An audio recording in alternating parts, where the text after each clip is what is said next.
বিরোধী সরকার হায় হায় হায় হায় হায় বিরোধী সরকার হায় হায় হায় হায় হায় সরকার হায় হায় হায় হায় হায় কামিল না মানো না মানো কামিল রূপায়ণ করো চুক্তি রূপায়ণ করো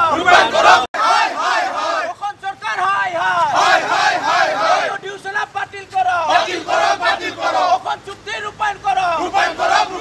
খিলঞ্জিয়া বিরোধী সরকার হায় হায় হায় হায় হায় বিরোধী সরকার হায় হায় হায় হায় হায় বিশ্ব হায় হায় হায় হায় হায় সরকার হায় হায় খিলঞ্জিয়াৰ নিৰাপত্তাৰ কথা কৈ খিলঞ্জিয়াৰ অস্তিত্বৰ কথা কৈ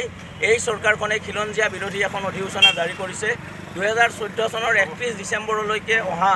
নাগৰিকখিনিৰ যিটো গোচৰ বিদেশী ন্যায়াধিকৰণলৈ পঠিওৱা যিটো